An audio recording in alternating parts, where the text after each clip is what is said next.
Hello, everyone. Thanks for joining our post-concert Q&A. There's just going to be a little bit of logistics as I bring in some of my colleagues here. And thank you again for joining us. And we're just going to do a little tech check here. So I'm going to bring some of our musicians who are here. Let's see how we're doing. There we go. People are coming in. Hey, guys. Hey, Francesco. Hey, how's it going, everyone? All right. We got Darren Sagawa from our violin section. Scott Makeover played that amazing trumpet solo in the Joplin. Principal player Roy. Are you there, Roy? We can see Roy's coffee machine, but oh, this is great.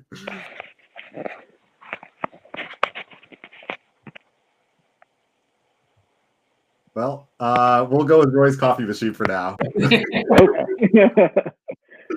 Oh man, these are the good times. This is when people get to find out how much of our lives we spend actually doing tech stuff. Oh my god. Well, hey, listen. We'll just chat a little bit. I think I'm thinking Carly Wilson, our principal bassoonist, should be joining us as well. And maybe a few others even. I don't know. People just come in and out. It all works out.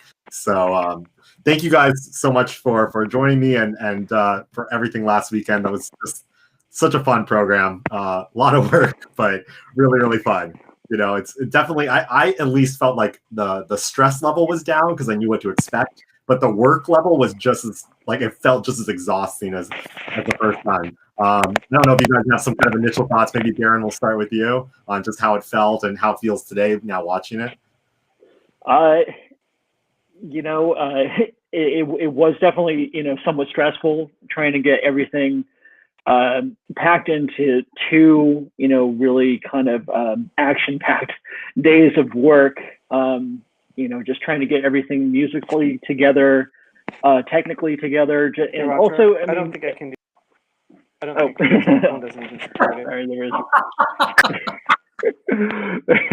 So everyone else is in their chat room. Hi, Roy. Not sure Roy can hear us.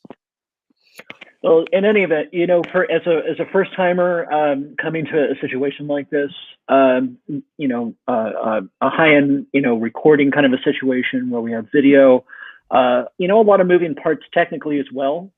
It was definitely a new experience, but after sitting down for a couple minutes, despite being away for 8 months during this pandemic, away from my colleagues, I felt very much right back at home.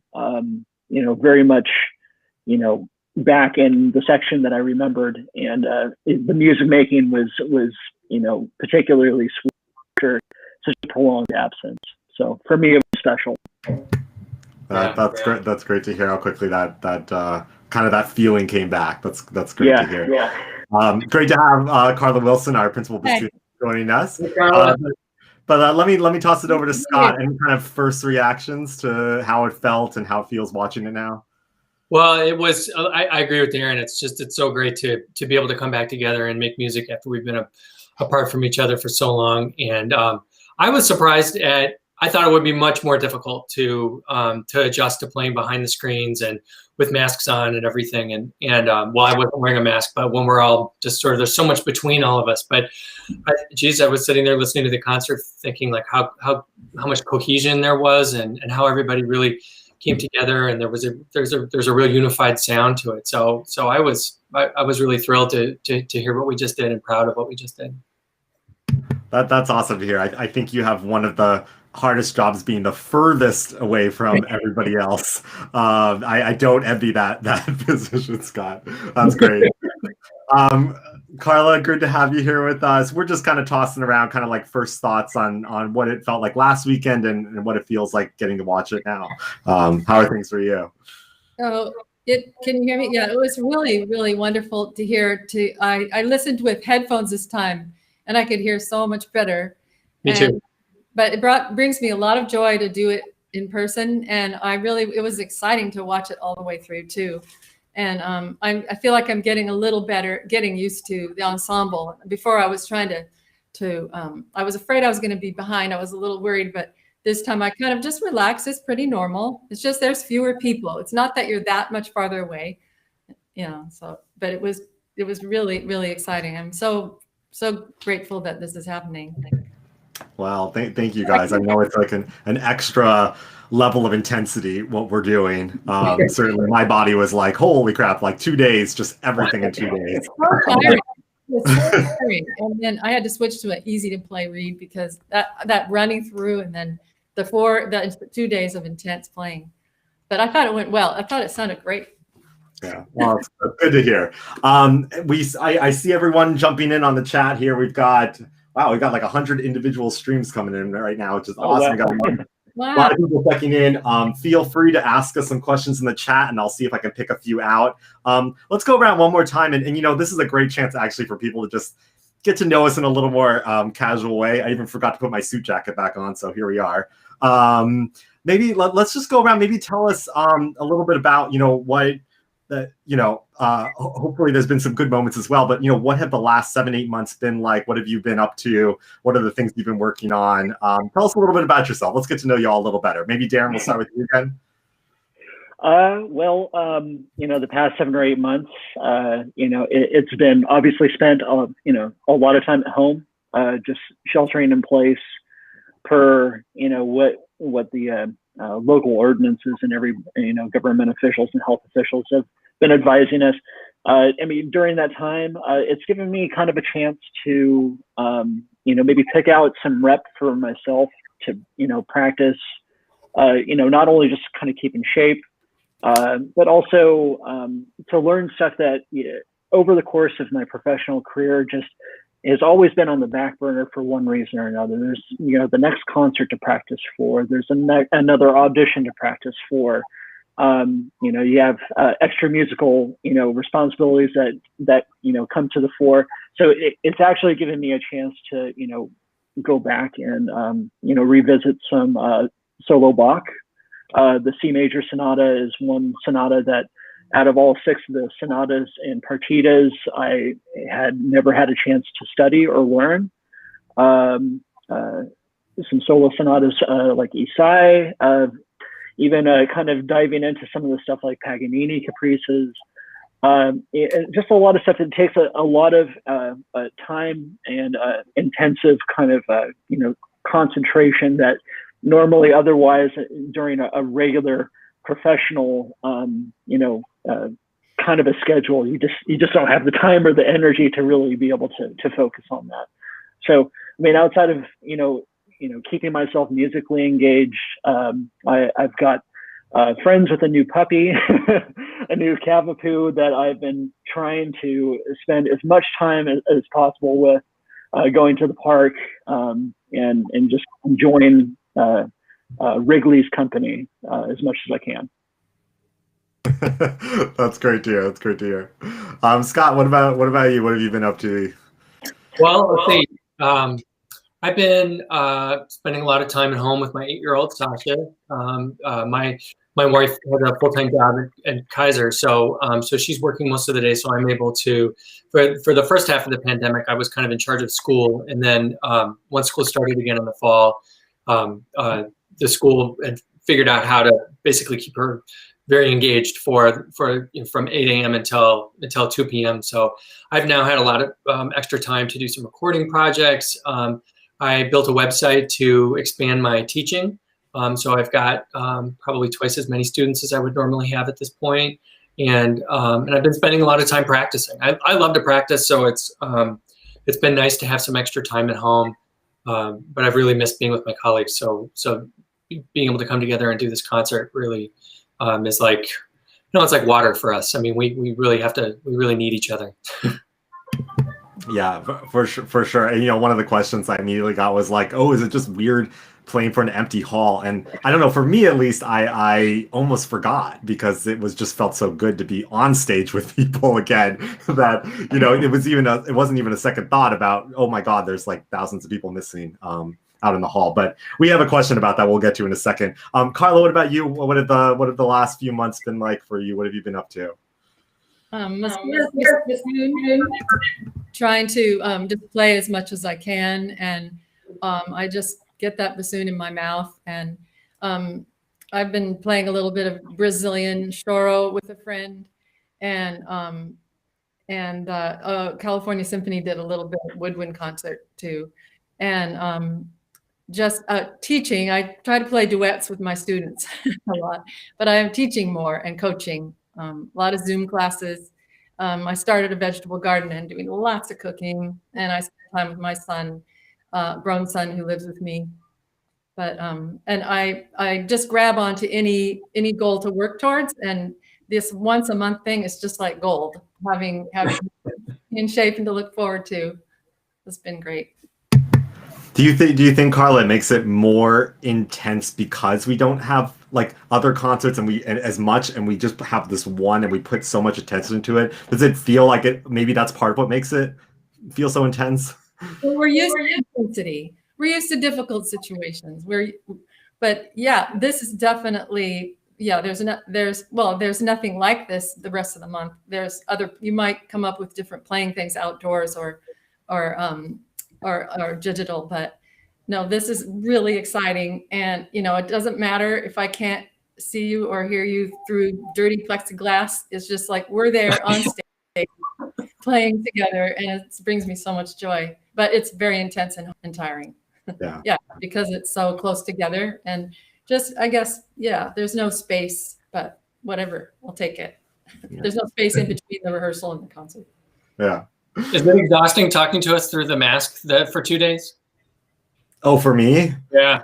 That's the funny thing. People think that it's easier wearing the clear mask. It is so uncomfortable. It is so tough. It is not permeable at all.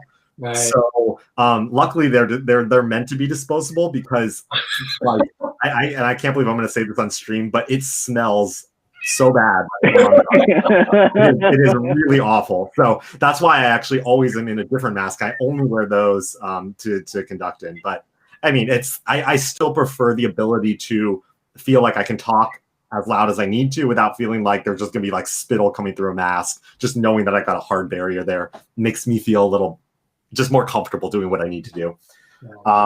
So we have a question from Garth Bixler. He says, could you comment on what was different for you to control the sound of the orchestra in an empty hall?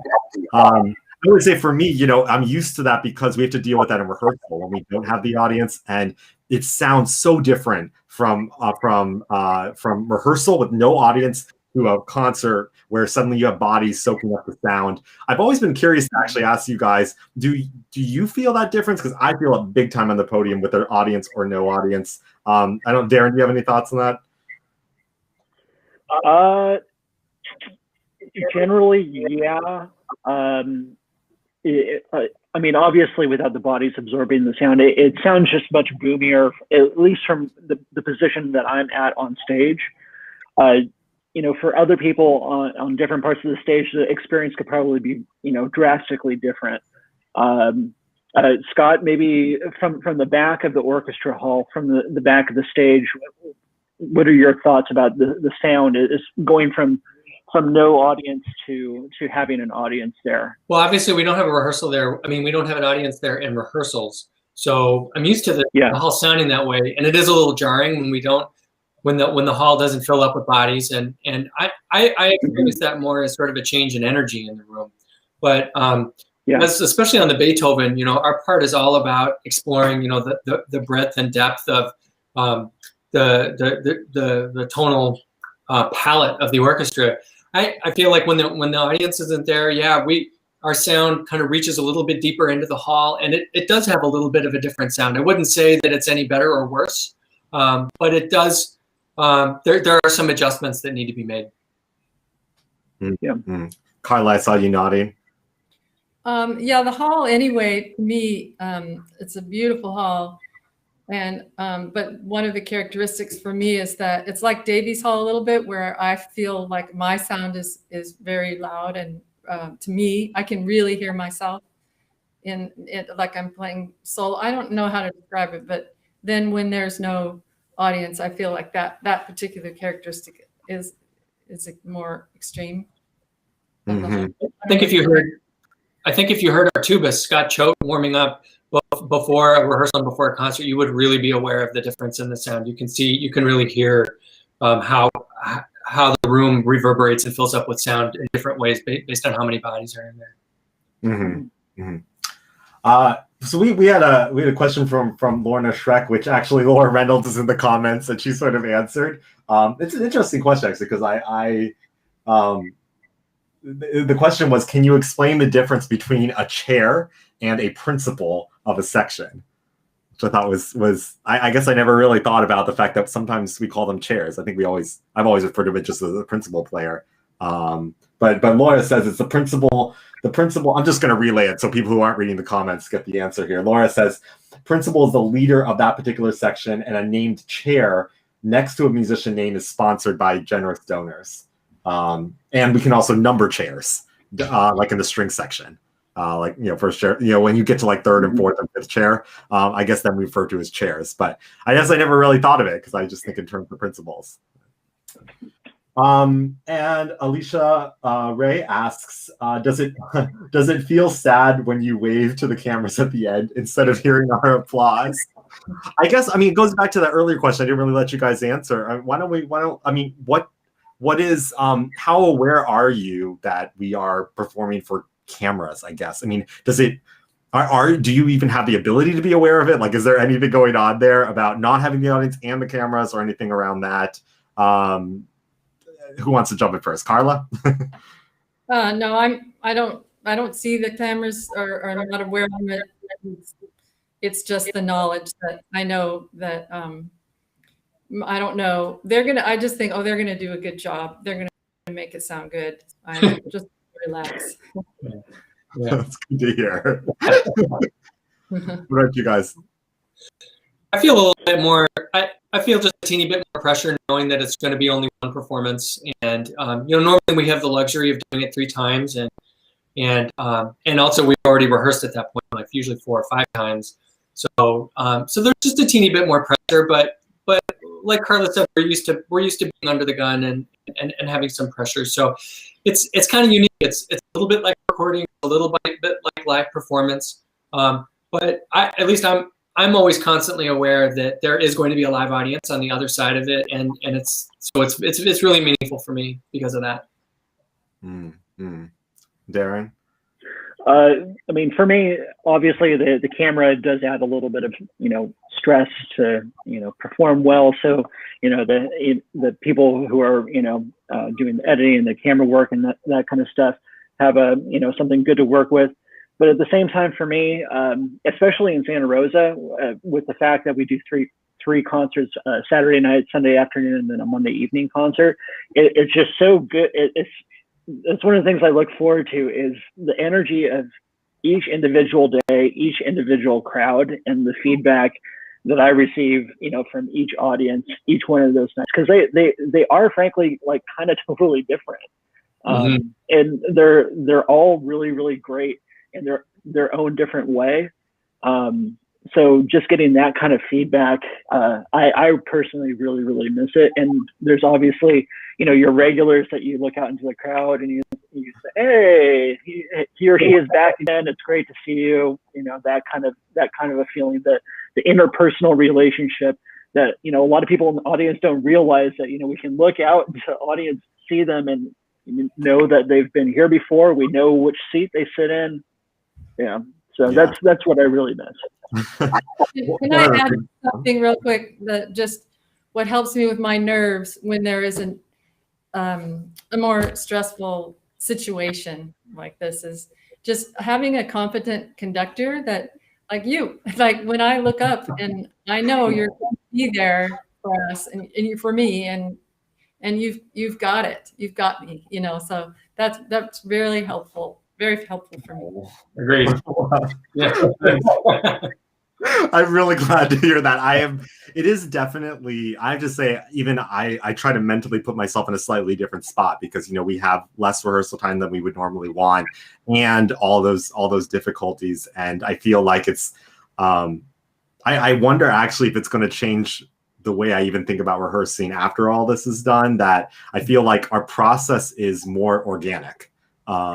in that, you know, I can't deal with every detail, and it's sort of allowing the music to kind of grow on its own. And if you think something's going to fix itself, or it doesn't, or if it doesn't necessarily get in the way of the character of what you're trying to achieve, I'll let certain things go, and they have a natural way of either correcting themselves or evolving. And I found that to be really, I have a lot to think about. Let's put it that way. When we get back to normal, and I have that time, you know, how to approach it, I think is going to be really interesting now, knowing how we grow in this way. I'm curious about speaking. Let's see. Do we have any? We have a little break in the questions. You know what I was curious about with you guys? I feel particularly, the thing that makes me nervous is the fact that I know I'm going to have to watch it again, and I'm gonna have to relive it, because the thing I love about live performance is it's just there. Like you dive at it, you do your thing, you know, and you have this amazing connection with people, and it's what they remember is what lives on. It's what people remember, right? It's that experience. And in this particular case, we have to relive it a second time. And I was curious, like, how did it feel today? Because for me, these concert days that are actually as stressful, if not more stressful than the recording part, when I had to kind of give up control. And now I'm just like, you know, gripping onto the table at certain sections. Like, was this okay? Did it work? Like, so I don't know. Maybe Scott, starting with you. Do you have any feelings on these days? I'm totally in the same boat with you. I was very nervous today to watch, you know, how everything turned out. But I was also like really, being super honest, I was so pleasantly, I wasn't surprised that we sounded good, but I was surprised that it really gelled the way that I'm not experiencing it being behind all that plexiglass.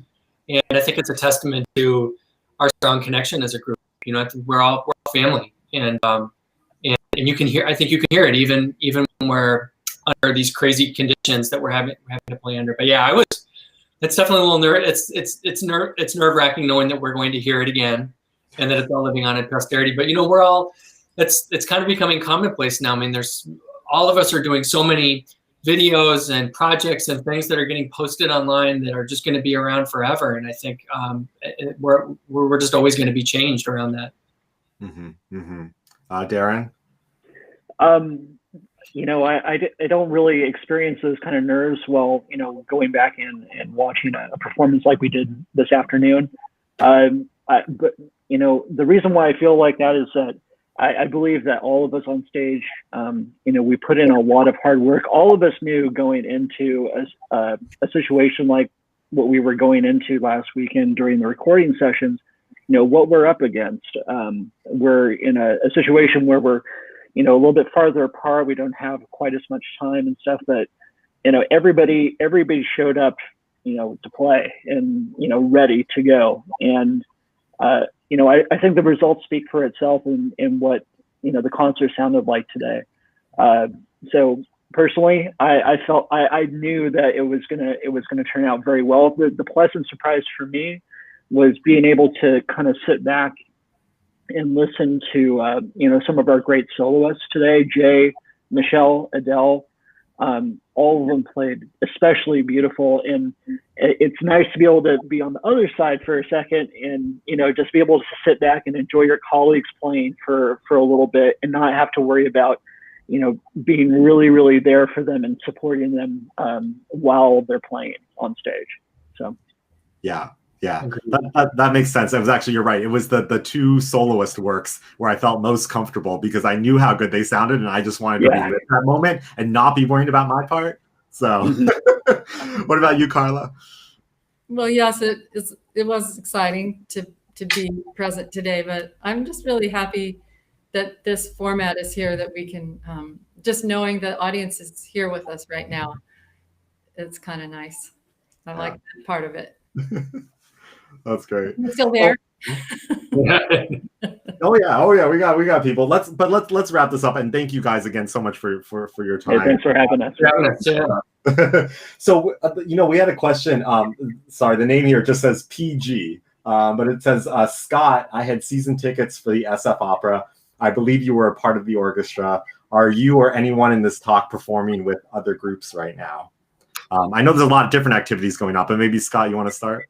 Sure. Well, right after we filmed our concert here, I filmed a concert with California Symphony, which I think is going to be aired along with what I think Carla did also. We did a holiday brass concert. Sacramento Philharmonic is also going to film a holiday brass concert shortly. And I believe that I'll be part of a streaming concert from Vallejo Symphony. Right now, I'm not involved in any. I'm not aware of anything that the opera is putting together that I'm going to be a part of in the near future. All performances there are canceled for the meantime. So sadly, but there are lots of things going on right now, which I'm really grateful for. Yeah. So Carla, you said you were Carla, you're part of one of these things as well. Oh, we did a woodwind quintet, something like this concert. Oh, I see. Yeah. And are you working with other groups right now at the moment as well? Santa Rosa in school program. We're going to be doing. I'm excited about that. Practicing my music for that. Fantastic. How about you, Darren? Besides the upcoming recording for the next concert with the Santa Rosa Symphony coming up here at the beginning of December, the Fresno Philharmonic out in the Central Valley is also getting their kind of virtual concert series and recording underway in the beginning of the middle of December. Like Scott, I'm part of the Sacramento Philharmonic Orchestra, and while I'm not participating in anything with them before the end of 2020, they are going to start doing a virtual concert series starting at the end of January 2021. So, as orchestras are starting to kind of, get plans together and adapt to, the circumstances that we're in right now. So the ball is starting to roll a little bit, which is great to be a part of.